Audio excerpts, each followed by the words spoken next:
Keep your spine straight. Close your eyes. Take a deep breath in and exhale. Take a deep breath in and exhale. Take a deep breath in, hold it there. Om.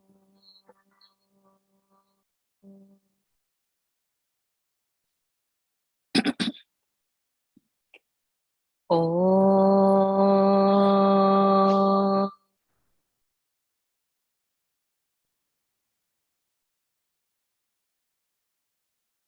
Om.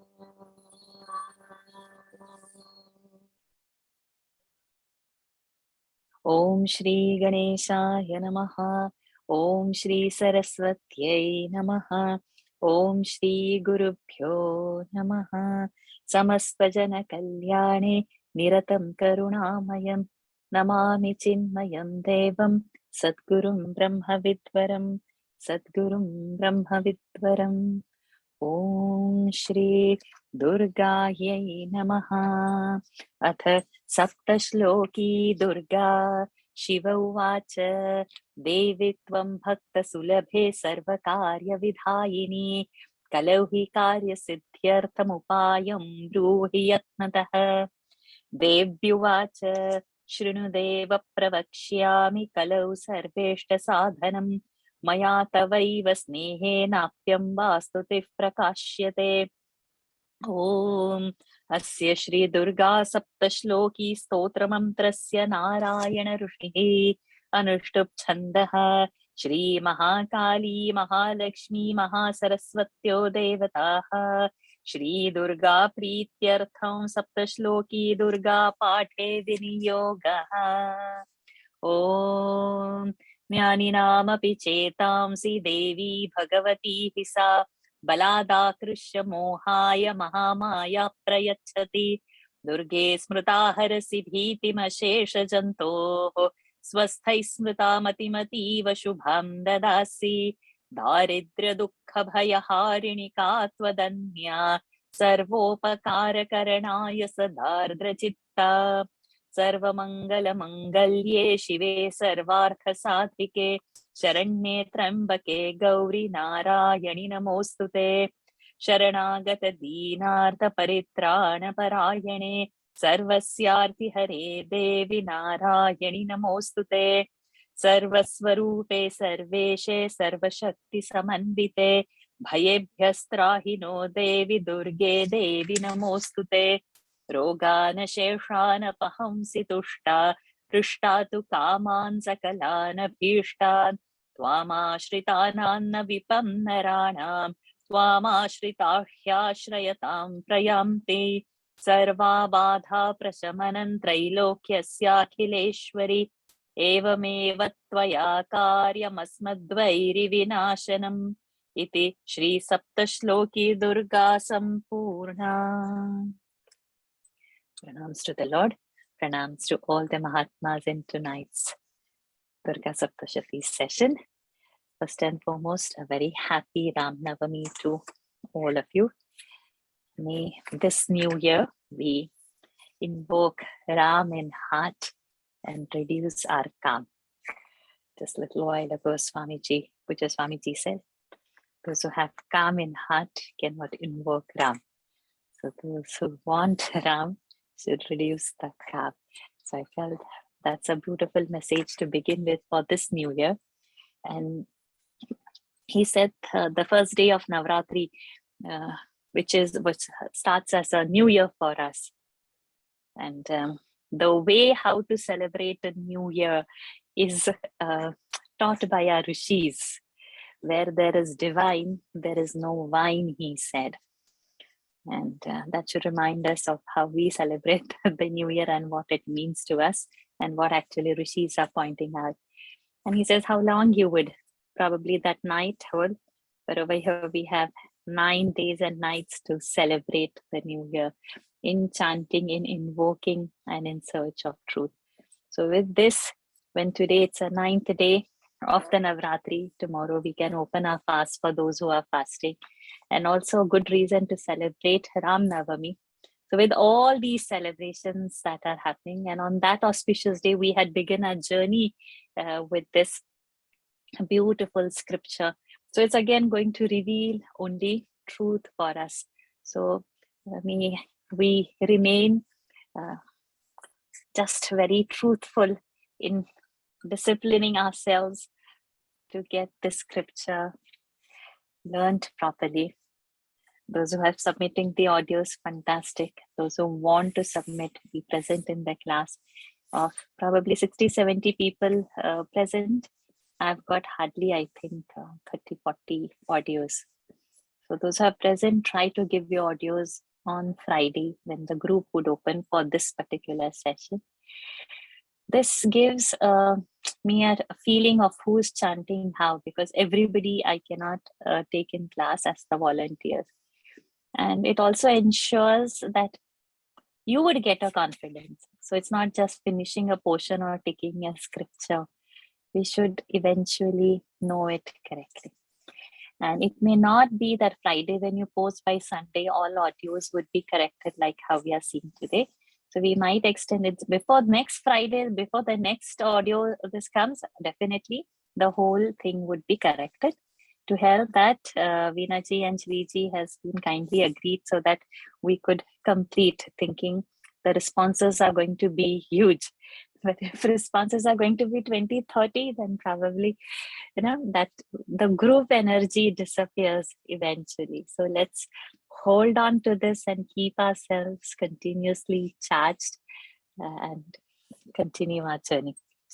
Okay, so now today we are going to enter the beautiful part. We are going to start with the Kavacham aspect, of which I have posted several online, the things, the scripts that you can get.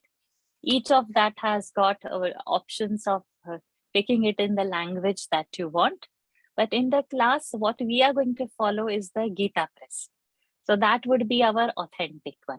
So if online, whatever options are there, and even with the English and all, if anything has to be corrected, then it will be as per what I'll be chanting in the class, because my reference book I've kept is Gita Press. So that is by far the best, least mistake, or probably no mistakes in that sense. Or somewhere if we are not sure what is the word, then we have to take this as a reference and we are going to continue with that. So at least we have now some text in front of us. And those who have not printed it out, make sure you take a printout, but order your book online. Let us have the original book in hand. You order 2 copies, one with the bold print for your chanting, one with the meanings and all the details written, so that the chanting progresses and your meaning book is there.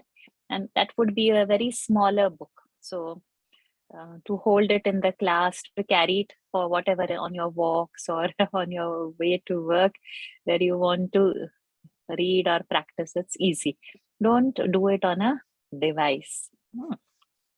Okay, so now let's begin our journey.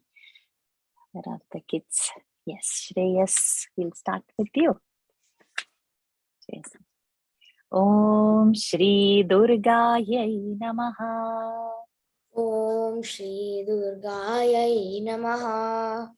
Om Shri Durgayai Namaha. Atha Devyah Kavacham. Atha Devyah Kavacham.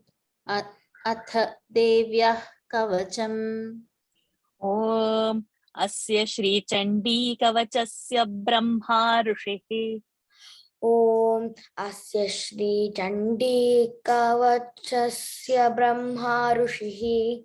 Chasya Brahma, like that. So Sya will have a pressure because Bra is the conjunct. Okay. And then Rishihi, cut it off. Okay. Om Asya Shri Chandi Kavachasya Om Asya Shri Chandika Kavachasya Brahma Rishihi. Very good.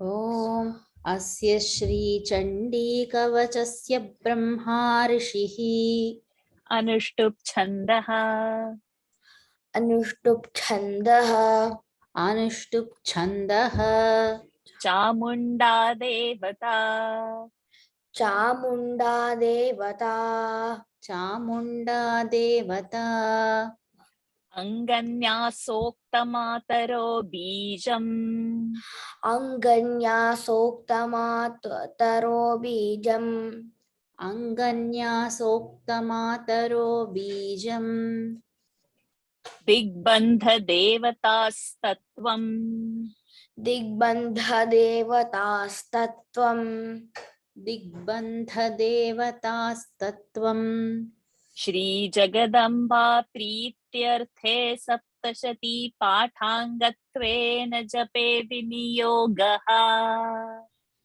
श्रीजगदम्बा प्रीत्यर्थे Saptashati पाठाङ्गत्वेन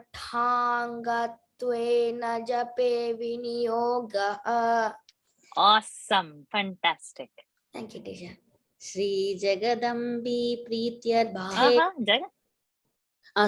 श्रीजगदम्बा प्रीत्यर्थे Saptashati पाठाङ्गत्वेन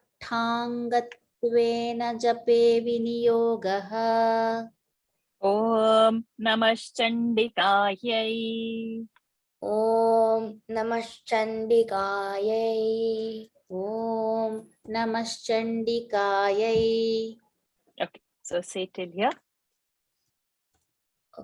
ॐ अस्य श्रीचण्डी ॐ श्रीदुर्गायै नमः. अथ देव्यः कवचम्. ॐ अस्य श्रीचण्डीकवचस्य ब्रह्मा ऋषिः अनुष्टुप् छन्दः चामुण्डा देवता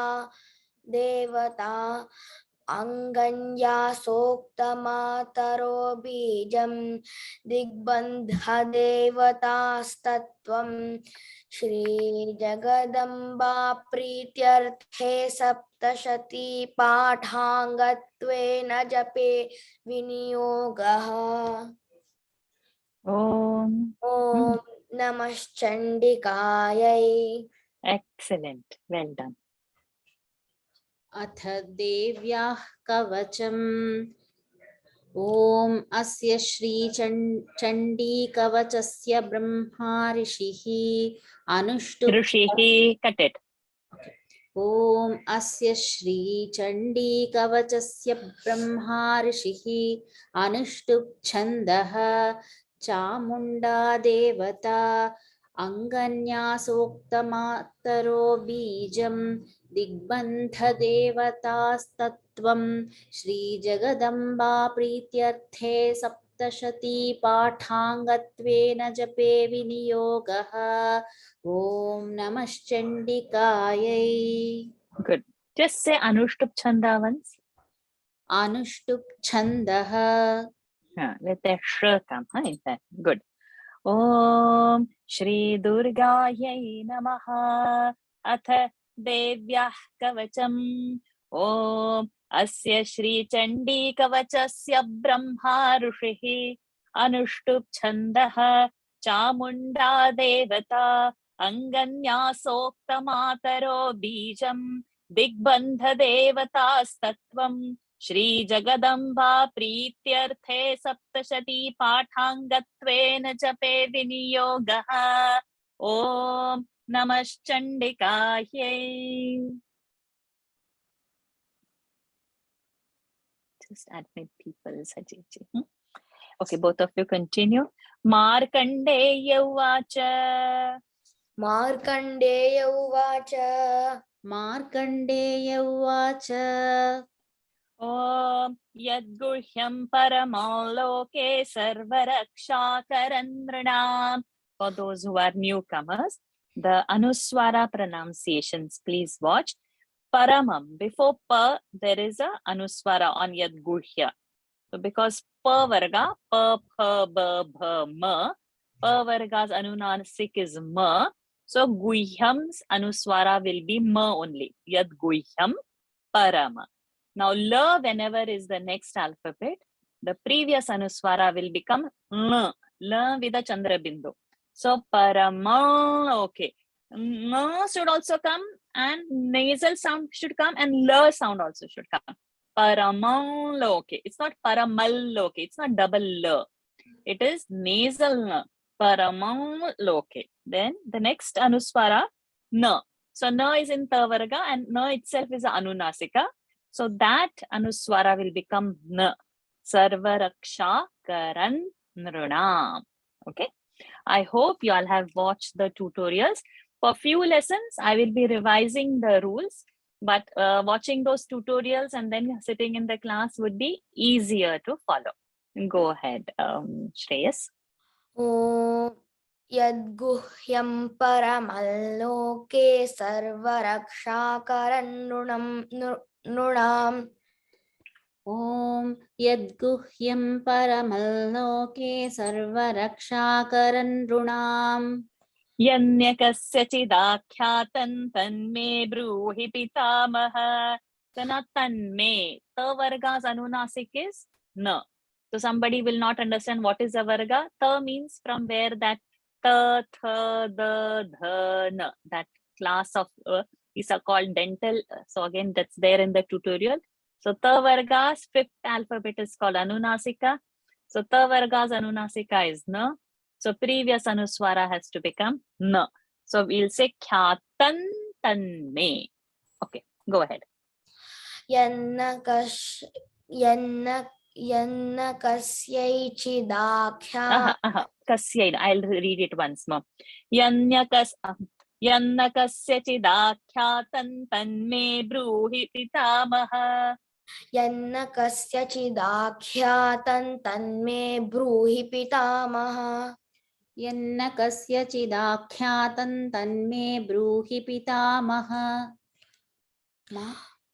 मार्कण्डेय उवाच ॐ यद्गुह्यं परमल्लोके सर्वरक्षाकरन्नृणां यन्न कस्यचिदाख्यातं तन्मे ब्रूहि पितामह Excellent.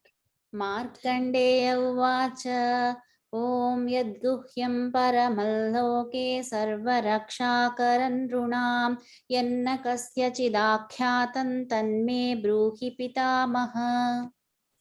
Perfect. So also you have to notice the Rasva Dirgha. Now Bru is Ukara is Dirgha. He is Rasva. So you have to watch. Tanme Bruhi Pitamaha. We are holding Bru, making it Dirgha. And then Hipita, because P and He both are short. So Hipitamaha. So all these nuances you will have to catch while it is getting pronounced. When a Dirgha sound is there, how the word is held longer. When it is rasva, how it is combined with the next word. You're not pausing over there. Any pause on a rasva sound will convert into dirgha easily. So like this, you will have to be alert and aware and adapt to those pronunciations. Markandeya uvacha yadguhyam paramalloke sarvarakshakarannrunam यन्न कस्यचिदाख्यातं तन्मे ब्रूहि पितामह. So, and also one thing, Markandeya. So when we get the A sound, A, I, O, Au, these are permanently dirgha. So whenever they are going to come in picture, on that sound, you have to pause one extra fraction of a say. Markandeya. So day is held. Because that you can't say Markandeya or day, you cannot keep a short sound because it's permanently dirgha sound. Good. Uma, Sahana, let's start.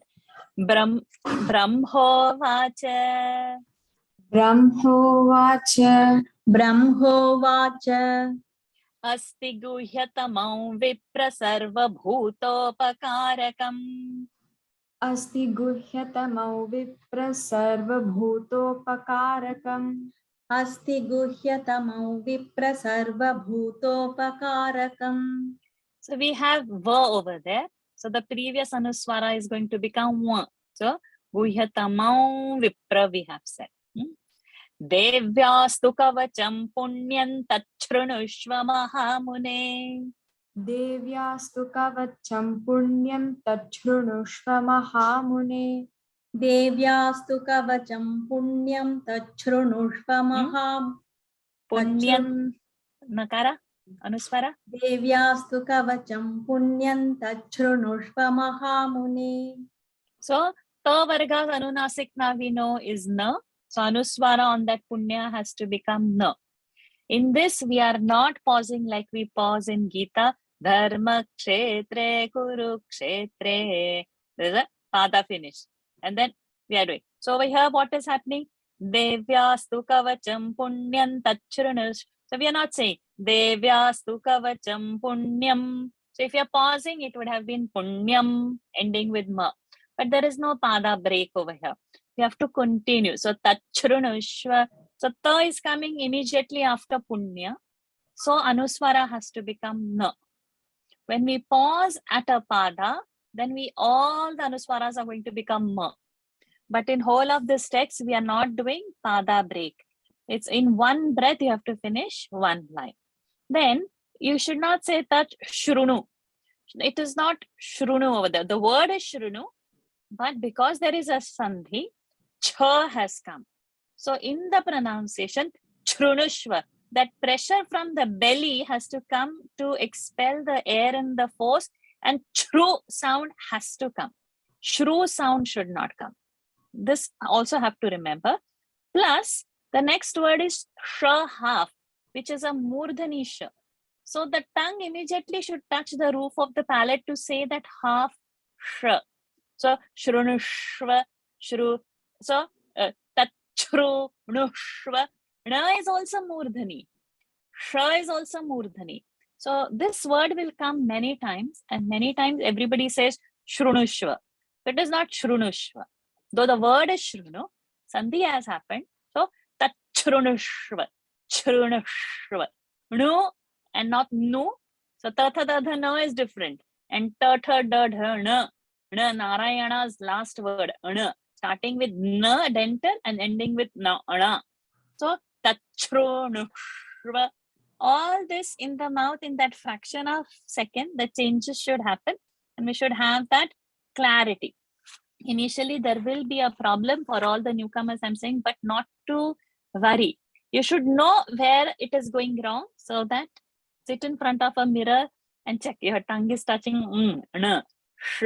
Like that, you have to sit and do and see how your mouth is changing and hold that mouth in that shape to get that sound out. Okay, go for the full verse. Brahmovacha Asti Guhyatamau Vipra Sarva Bhutopakarakam Devyastu Kavacham Punyam Tachrunushva Mahamune. ब्रह्मोवाच अस्ति गुह्यतमौ विप्र सर्वभूतोपकारकं देव्यास्तु कवचं पुण्यं तच्छृणुष्व महामुने. Became Mahaprana Tachurunu, like that it happened. ब्रह्मोवाच अस्ति गुह्यतमौ विप्र सर्वभूतोपकारकं देव्यास्तु कवचं पुण्यं तच्छृणुष्व महामुने. Perfect. Brahmavacha asti guhyatamau vipra sarva bhutopakarakam. See now again, in vipra, pra is a conjunct. So we will have a pressure. It's not simply vipra. Vipra, vipra. So we is getting a pressure. Guhya, gu is getting a pressure because her and ya is there. Devya, they is getting a pressure because vya is a conjunct. Ta is getting pressure in chrunu. Tachrunu, the ta is having a pressure. So whenever there are conjuncts which are going to, consonants which are going to join, means those are conjuncts, the previous alphabet will get a pressure. Asti guhyatamam vipra sarva bhutopakarakam devyastu kavacham punyam. So pu is having a pressure.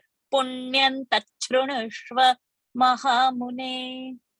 I see all adults raising hand. Any kids I have missed? All kids done? Okay, fine. Let's start. Manichi, Renukaji is also there? Yes, she's there. Okay. So, Hariom, Vashaji. Hari Om. Prathamam Shailaputri cha dvitiyam brahmacharini. Pratamau Shailaputri cha dvitiyam brahmacharini. Dvitiyam. Ba vargas anunasik is ma only. Ba is in pa varga. Pratamau Shailaputri cha dvitiyam brahmacharini. Pratamau Shailaputri Dvitiyam Brahmacharini. Pratha tha mahaprana. Pratamau Putri Dvitiyam Brahmacharini. Dvitiyam Brahmacharini. I don't see you actually because of your blurred background. Oh. Tritiyan Chandra Ghanteti Kushmandeti Chaturthakam. So cha varga is cha ja jha nya. So Tritiyan Chandra Ghanteti nyakara. The palatal and nasal sound should come. Tritiyan Chandra Ghante. Tritiyan Chandra. Tritiyan Chandra Ghanteti. First one was correct. Ghanteti. Tritiyan Chandra Ghanteti Kushmandeti Chaturthakam. Very good. Tritiyan Chandra Kandeti Kushmandeti Chadur. Okay. Ghanteti gha mahaprana. Khandeti Chadur. Ghande no. Ghanteti.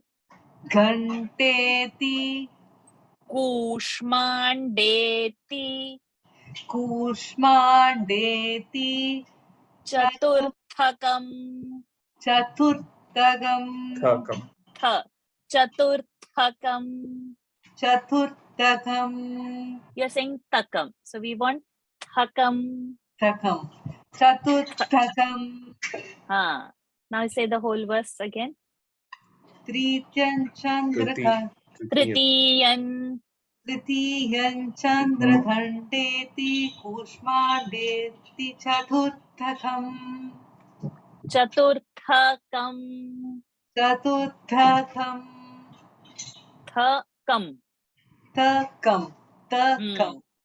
Tha mahaprana, ka alpa prana. Thakam. Kham no. Kam. Chaturthakam. Not kham. Kam. Chaturthakam. Say the full verse. Pratamau Shailaputri cha dvitiyam brahmacharini. Tritiyan Chandra Ghanteti Kushmandeti Chaturthakam. Pratamam Shailaputri. Pratha tha mahaprana. Prathamam Shailaputri cha Dvitiyam Brahmacharini. Tritiyan Chandra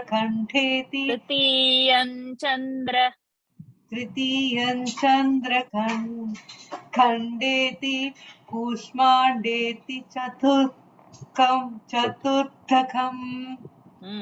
So lot of work you will have to do, Renukaji, on Alpa Prana, Mahaprana, and otherwise also on all the alphabets.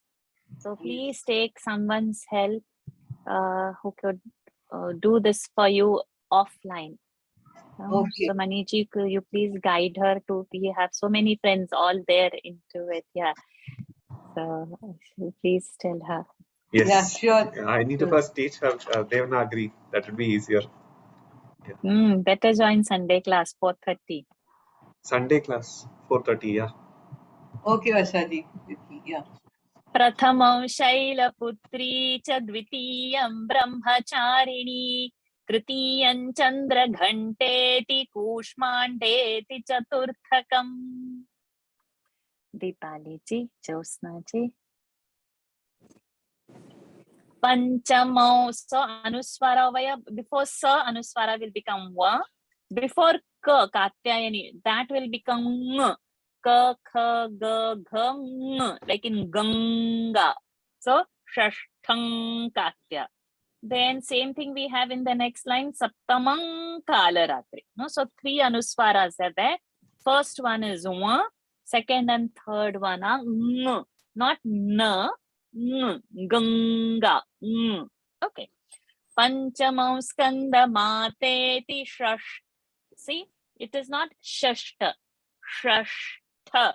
And tha should also come, Mahaprana. Shashthang katyayani ticha.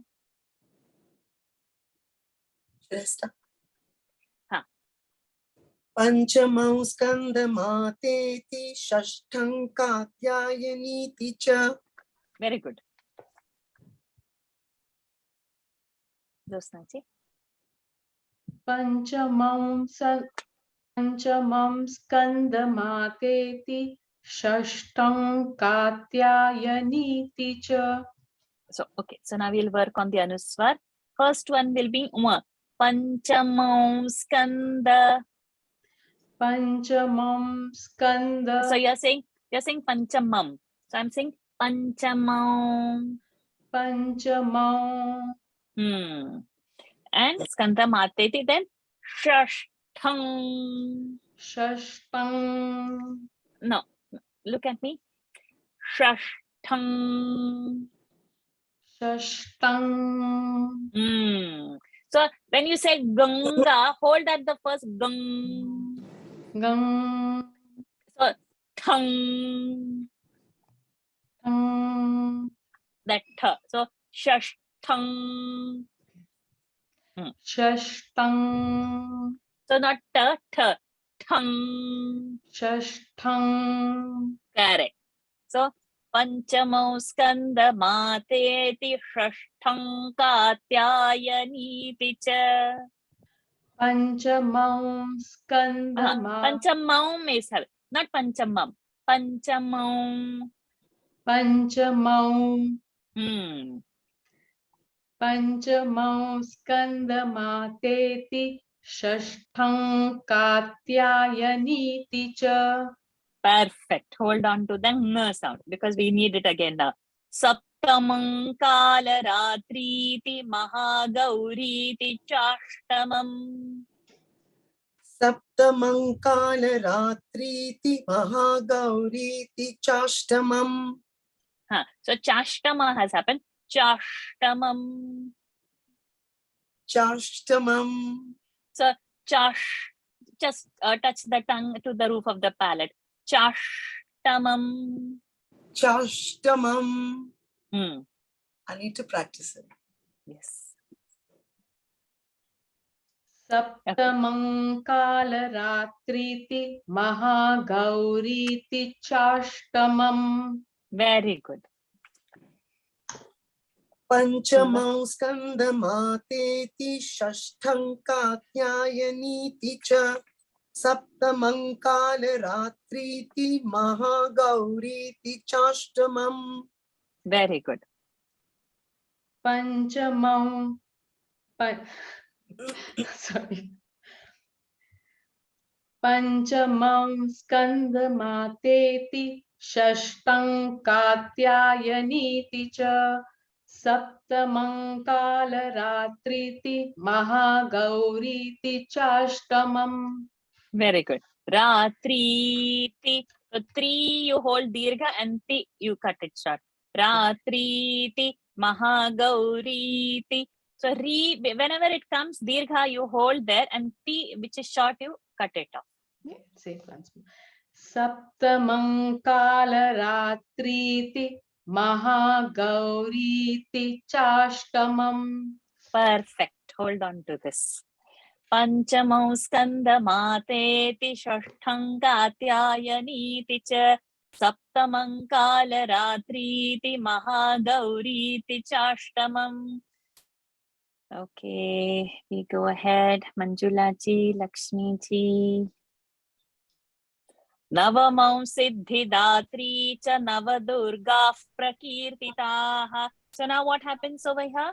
The first anuswara is wa because sa is there. And now we are getting the two dots, visarga. So over there, when the next alphabet is fa, this visarga is going to get fa sound. So Navadurga Prakirtita, Navadurga. So when fa you have to do sound and then say Prakirti. Navadurga Prakirtita.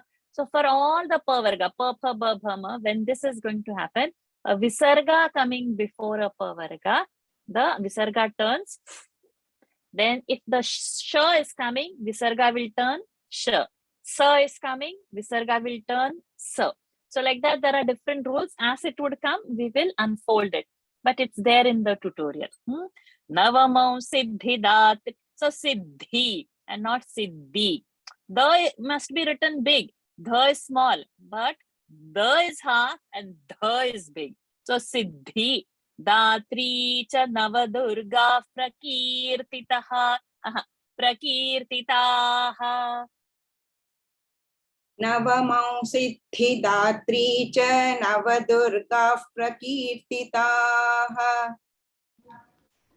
नवमौ Siddhidatri च नवदुर्गाः प्रकीर्तिताः उक्तान्येतानि नामानि ब्रह्मणैव महात्मना उक्तान्येतानि नामानि ब्रह्मणैव महात्मना उक्तान्येतानि नामानि ब्रह्मणैव महात्मना.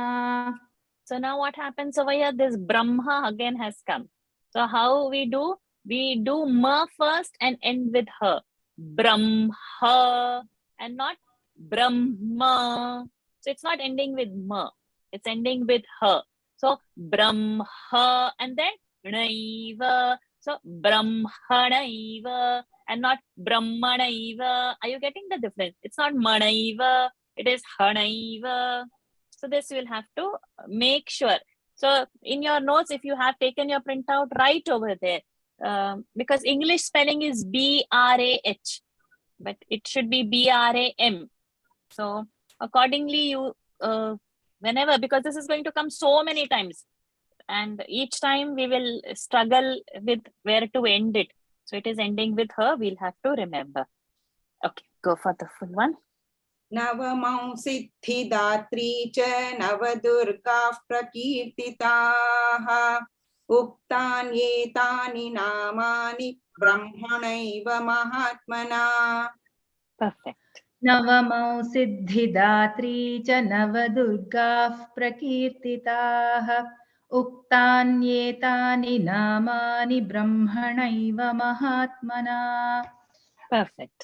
Navamam Siddhidatri cha. So it is today Navamam. So today's Devi is Siddhidatri. Hope she gives and blesses with all her siddhis on us. Navamam Siddhidatri cha Navadurga Prakirtitaha Uktanyetani Namani Brahmanaiva Mahatmana. Also when that Visarga comes in the ending, Taha. And if it was not that Aki Matra, then Taha. So depending upon what is that Visarga, you will have to change that sound. Ihi, he, Dirgha, uhu, uhu, oho, oho. So according that Swara, it has to go Dirgha. Or if it is Rasva sound, then it has to stay at Rasva. Okay, let us go ahead. Taraji, Panichi. Agnina dashyamanastu shatru madhye gatorane. Agnina dahyamanastu shatrumadhye gaturane. So in that manastu, don't pause. Otherwise it goes dirgha. Agnina dahyamanastu shatrumadhye gaturane. Agnina dahyamanastu shatru madhye gatorane. Vishame durgame chaiva bhayartha. See now, after that visarga sh has come. So this visarga has to become sh. Bhayarta sharanangataha. So this gata is in that ka varga. So what we did for that saptamankala ratri and shashtankate. So ka, kha, ga is also in the same varga. So it is going to be sharanangataha. Sharanam. So you're not saying sharanan. Sharanam. See the lip. Sharanangataha. I'll say that line again. Vishame durgame chaiva bhayarta sharanangataha. Vishame durgame chaiva bhayata sharanangataha. Gataha. Gataha. विषमे दुर्गमे चैव भयार्ताश्चरणं गताः. Good.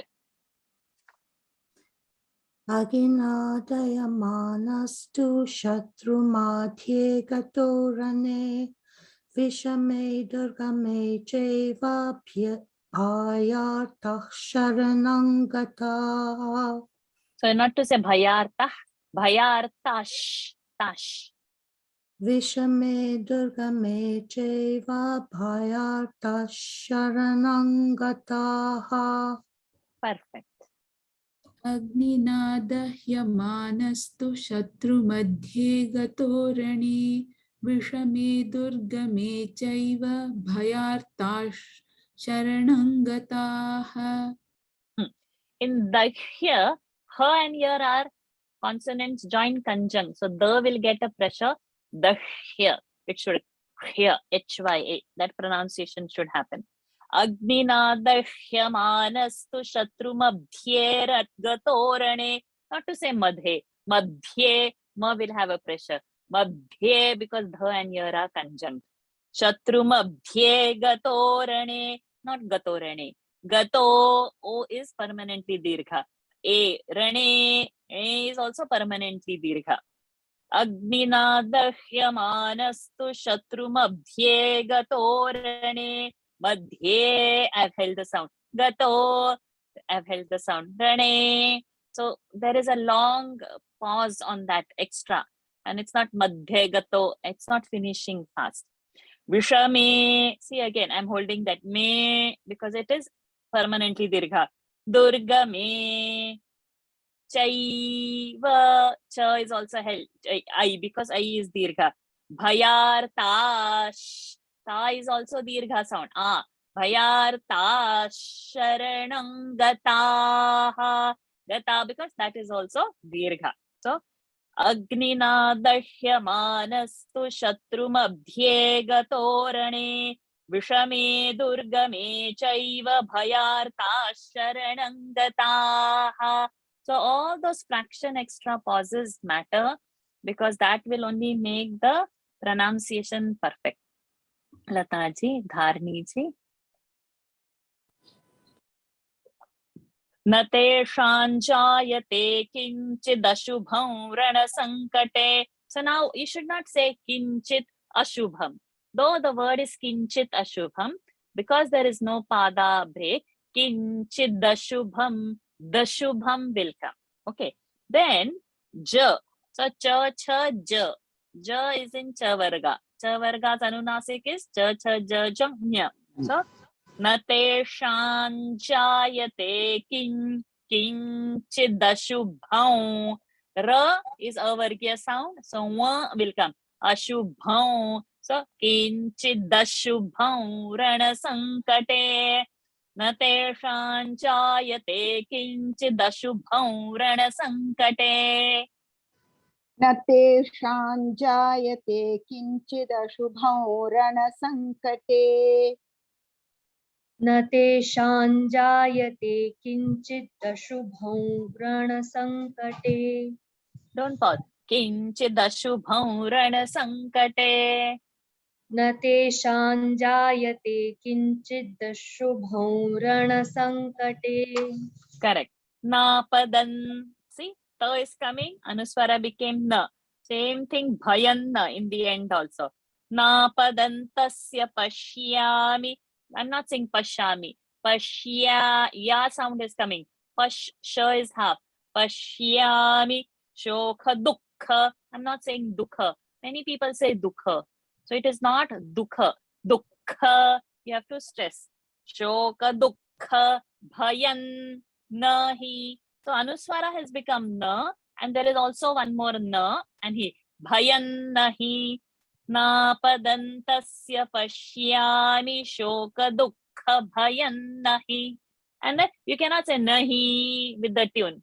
That he is rasva. So you have to cut this out. Nahi, and finish it off at a rasva tone only. So you should not make words match your tune.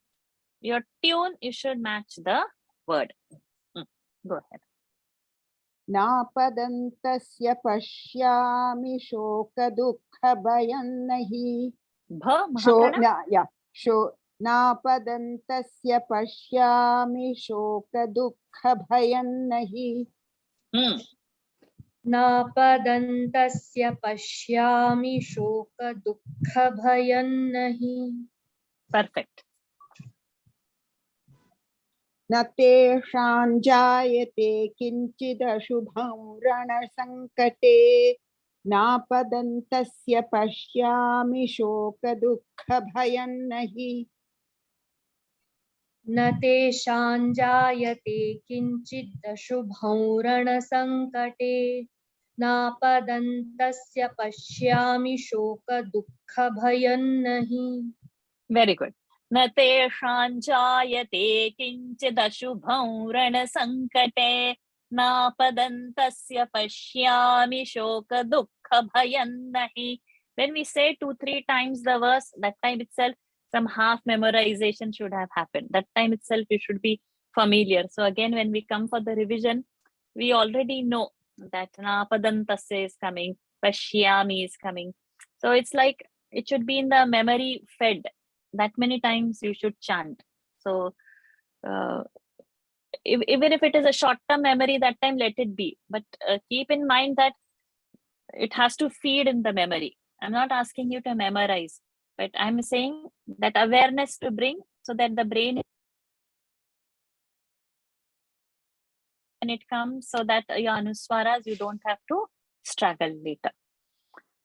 Because by the time you're going to read the next alphabet and then come back to the anuswara, time and the rhythm has gone. So it should be fed in the mind only and kept in the starting. Okay, Leelama, Rashmi ji. Yaistu bhaktya smrutanunam tesham vruddhih prajayate. So whatever we learned so far, everything has come now. Bhaktya, bha is a stress. Yaistu, yai is a dirgha sound. Nunan tesham, nakara of the nunan tesham, tesham va vruddhi, and then vruddhih prajayate, visargas pa. Yaistu bhaktya smrutanunam. So nu, I'm holding that dirgha sound. Nunan tesham vruddhih prajayate. यैस्तु भक्त्या स्मृतानूनं तेषां वृद्धिः प्रजायते वृद्धिः प्रजायते येषु भक्त्या स्मृतानूनं तेषां वृद्धिः प्रजायते. Say once more. यैस्तु भक्त्या स्मृतानूनं तेषां वृद्धिः प्रजायते. येस्तु भक्त्या स्मृतानूनं तेषां वृद्धिः प्रजायते. ये त्वां स्मरन्ति देवेशि रक्षसे तान्न संशयः. So deve dirgha sound. She is raspa sound. So as I've said shira. So, ye tvam smaranti deveshi raksha deveshi rakshase deveshi raksha. So raksha has to come immediately behind that behind that sh. Otherwise, if you wait at chi, that will get dirgha. So not to wait over there as a pada ending. We tend to pause to breathe. So remember, first only you have to gather the breath, In one breath, say the whole sentence and then only pause to breathe. Half of the sentence, if you pause to breathe, then all those rasva sounds are going to get dirgha. So make sure you don't pause to breathe and don't break the pada. Ye tvam smaranti deveshi rakshase tanna samshayah. ये त्वां स्मरन्ति देवेशि रक्षसे तान्न संशयः. So we will not say samshayah, we will not say sanshayah. We are going to say samshayah. Sha is coming, so sa, sha, sa, ha, all are makara over there. Samshayah. ये त्वां स्मरन्ति देवेशि रक्षसे तान्न संशयः. Correct. So samshayah is said by South Indians, sanshaya is said by North Indians. Both we will not follow. We'll go by the Sanskrit grammar rule. Samshaya is the correct version. Okay, so everybody has to change. So it's a problem for everybody. So we will follow Sanskrit rule. Okay, go ahead for the full. ये त्वां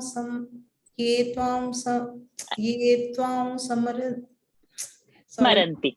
Smaranti. त्वां स्मरन्ति देवेशि रक्षसे तान् संशयः. यैस्तु भक्त्या स्मृता नूनं तत्तेषां वृत्तिः प्रजायते. ये त्वां स्मरन्ति देवेशि रक्षसे तान्न संशयः. Very good. यैस्तु भक्त्या स्मृता नूनं तेषां वृद्धिः प्रजायते. ये त्वां स्मरन्ति देवेशि रक्षसे तान् संशयः. Very good. Yaistu bhaktya smritanunam tesham vruddhih prajayate. Ye tvam smaranti deveshi rakshase tanna samshayah.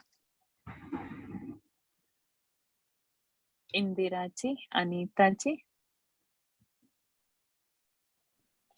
Preta saum, again that sa has come. So it's not samstha, sanstha, samstha. Preta samstha tu chamunda varahi mahishasana. प्रेत संस्थातु Chamunda Varahi महिषासना. Not mahisha, mahisha. प्रेत संस्थातु Chamunda Varahi महिषासना. Mahisha, sha. महिषासना. You're saying mahisha, I'm saying mahisha. महिषासना. See the lip, you're saying mahisha. And I'm saying mahisha, sha. महिषा. श श श. Sha, sha. महिषा. महिषासना. Go ahead. प्रेत संस्था तु Chamunda Varahi महिषासना. Very good. Aindri gaja samarudha sama. And then that ru is also dirgha. Samarudha. Dha is also mahaprana and dirgha sound. So over there, everything will have to be very slow. Aindri, aidri, dirgha. Aindri gaja samarudha Vaishnavi Garu. See, Garudasana Zru and Samarudha Zru. See the difference how a Rasva U is written and how a Dirgha U is written. So accordingly, Rudha, Garuda, Garuda, Rudha, Samarudha. So Rudha, Garuda, that Rasva Dirgha in our Matra, that difference has to be seen. So we'll have to read exactly. All Rus are not just a Ru. So bring that awareness that I should catch that Rasva Ru, Dirgha Ru. Aindri Gaja Samarudha Vaishnavi Garudasana.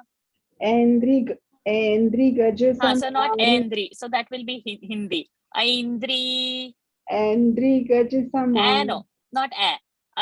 Aindri. Endri Gaja Samarudha.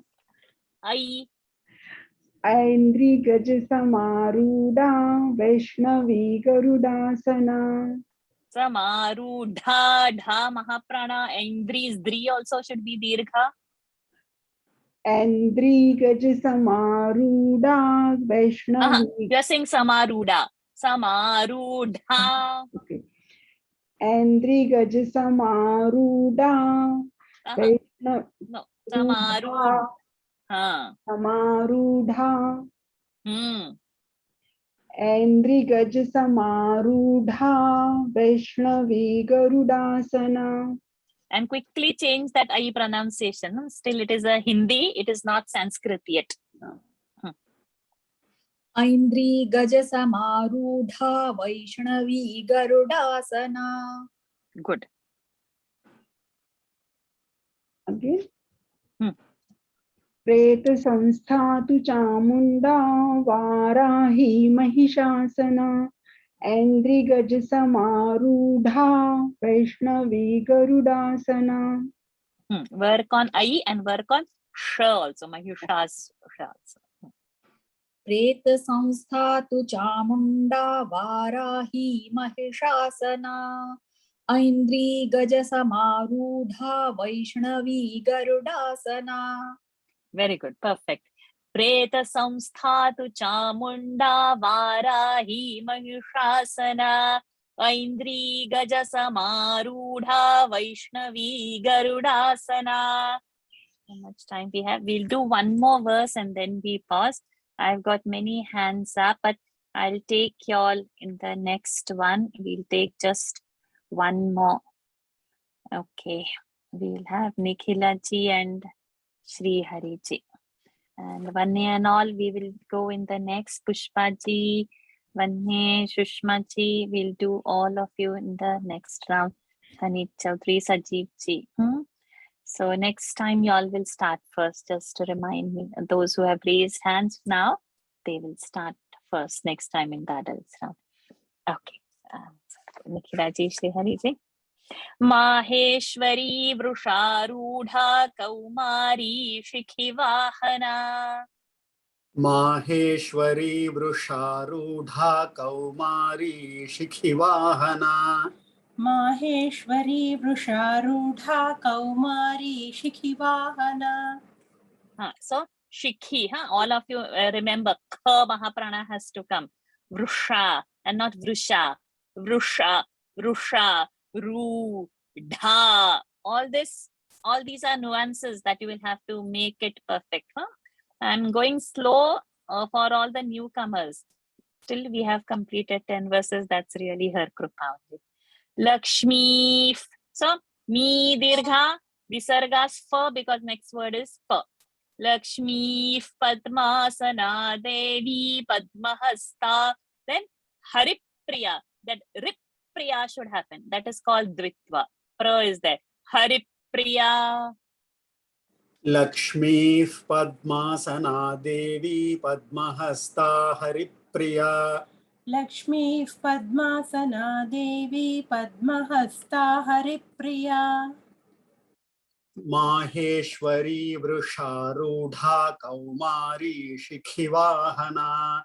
Lakshmi padmasana देवी पद्महस्ता हरिप्रिया. माहेश्वरी वृषारूढ़ा कौमारी शिखिवाहना. लक्ष्मी पद्मासना देवी Padmahasta Haripriya. So Devi became Rasva because you paused over there to be Devi. Can you repeat? Can. माहेश्वरी वृषारूढ़ा कौमारी शिखिवाहना. लक्ष्मी पद्मासना देवी Padmahasta Haripriya. Perfect. Maheshwari Vrusharudha Kaumari Yushikivahana Lakshmi Padmasana Devi Padmahasta Haripriya. Good. Her grace is so immense that in spite of going slow and explaining and all, we have completed 10 verses. Excellent. Now, who has any doubt in these 10 verses? Any questions to ask? And newcomers, Ji. Vashaji, in my book, verse 9, it says Aindri and not Aindri. So should I change it? It's the Durga Press one only.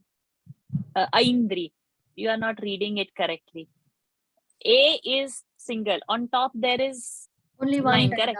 One. Only one danda is I. Acha. No, okay. Not two. They doesn't need. Come to script class. A, E, U, R, then A, I. How I is written? Acha. Only one danda, not two. No. In the swara, you answer this question. How A is written and how I is written? I has two dandas on top. Sure. I'm going to take a fine from you now. Sorry. Okay, I'm writing now. 1 minute. Watch the chat box. This is A. This is I. Okay. Now, if I'm going to combine with, let's say I want to write K, then I'm writing K like this. And let's say I want to write Kai, then I'm writing Kai like this. Swara is written how A, I. But that swara goes to the consonant, then it will become single line and double line. I is a swara. I is not a consonant. So this is Aindri, not Aindri.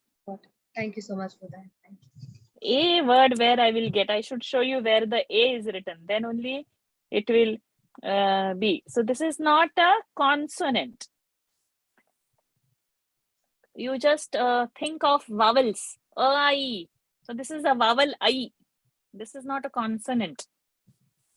Understood. Varsha ji, in the vowel A, there cannot be a double matra on the top. Is that what you're saying? That the vowel can never have a double matra?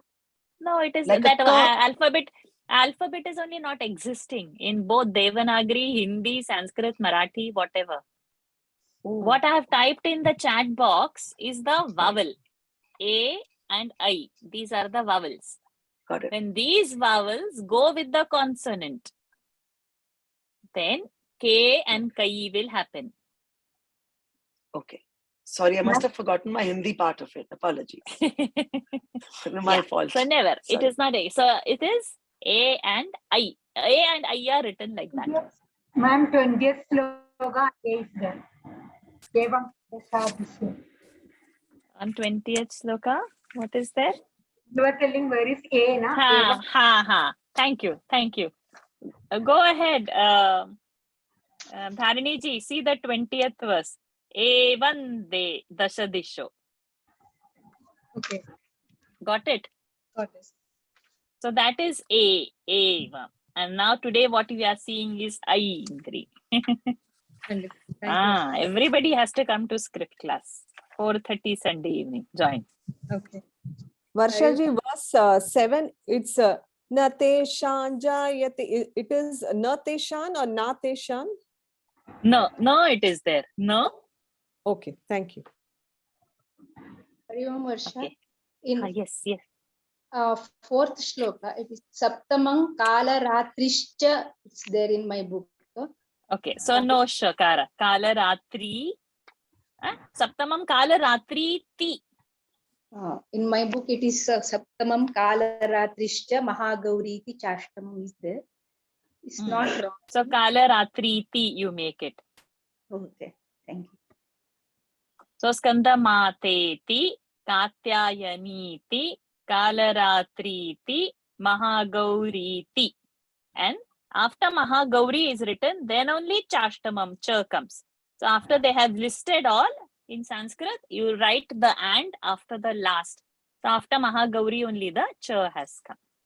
Oh, thank you.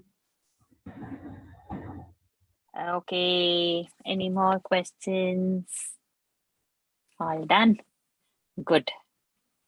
Now let's end the session. There are 58 now, but I thought there were about 60 plus people. So I must see so many audios in the group. And those who are present, those who are absent cannot give. If you miss your class anytime, you are not eligible to give your audio for corrections on Friday. Those who are present, I'm telling. I think 70 was there. Now they left, I think. 70 the number. Yeah. So in the group, there are 100 plus people. Out of 100, only 70 come. Out of 70, only 30 audios had come. So it's not that I don't have any work and I want more work. It's that we have taken this task to learn, so we better learn it correctly. And when I don't get to talk to everybody, when your audio comes, then I get familiar with the name and with the sound, and then the bond is established. That's why. Okay, let's end today's session. Keep your spine straight, close your eyes, take a deep breath in and exhale. Take a deep breath in and exhale. Take a deep breath in, hold it there. Oh.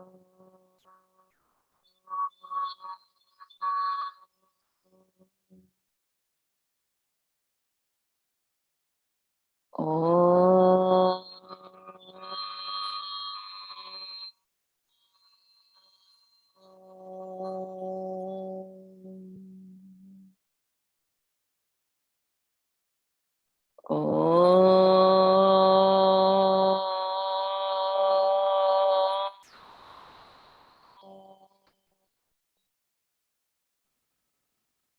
Om Purnamadav Purnamidam Purnat Purnam Udachyate Purnasya Purnamadaya Purnamevavashishyate.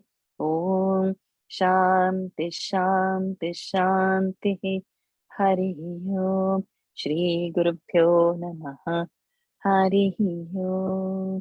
Shri Devyarpanamastu. Hari Om, everyone. Thank you so very Thank you much. very much.